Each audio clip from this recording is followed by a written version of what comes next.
Today we're continuing to read The Brothers Karamazov, Chapter 2, Smerdyakov with a Guitar. He had no time to lose, indeed. Even while he was saying goodbye to Lise, the thought had struck him that he must attempt some stratagem to find his brother Dmitri, who was evidently keeping out of his way. It was getting late, nearly 3 o'clock. Alyosha's whole soul turned to the monastery, to his dying saint. But the necessity of seeing Dmitri outweighed everything. The conviction that a great inevitable catastrophe was about to happen grew stronger in Alyosha's mind with every hour. What that catastrophe was, and what he would say at that moment to his brother, he could perhaps not have said definitely. Even if my benefactor must die without me, anyway, I won't have to reproach myself all my life with the thought that I might have saved something and did not, but passed by and hastened home. If I do as I intend, I shall be following his great precept.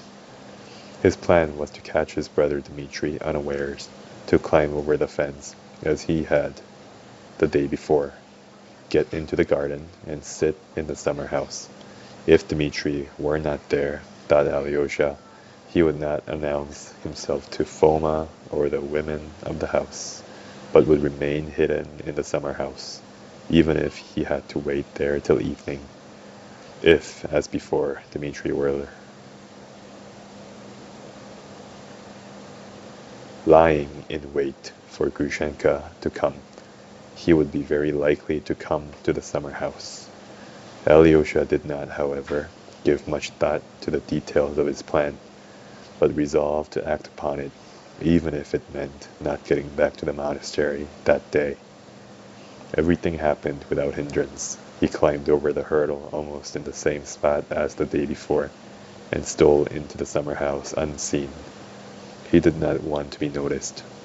The women of the house and Foma, too, if he were here, might be loyal to his brother and obey his instructions, and so refuse to let Alyosha come into the garden, or might warn Dmitri that he was being sought and inquired for.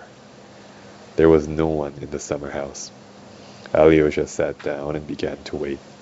He looked round the summer house, which somehow struck him as a great deal more ancient than before. Though the day was just as fine as yesterday, it seemed a wretched little place this time.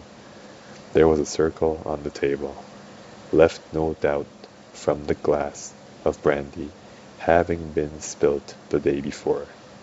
Foolish and irrelevant ideas strayed about his mind, as they always do in a time of tedious waiting.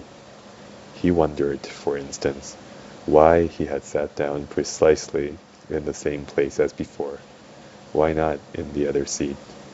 At last he felt very depressed by suspense and uncertainty.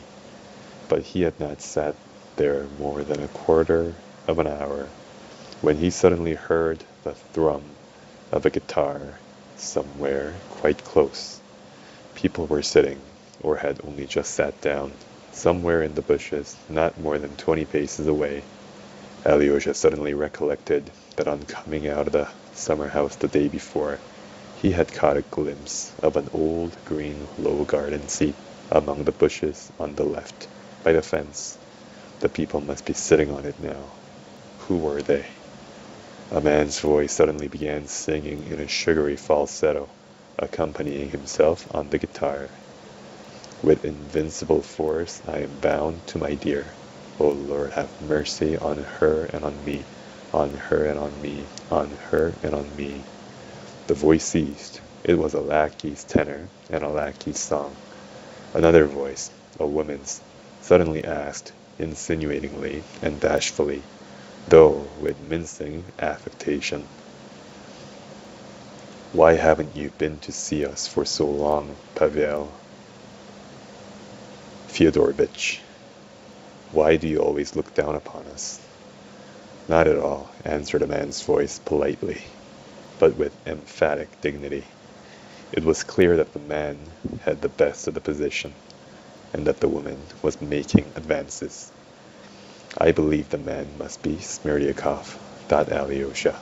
from his voice, and the lady must be the daughter of the house here, who has come from Moscow, the one who wears the dress with a tail and goes to Marfa for soup. And that's the end of the reading for today. Have a good day.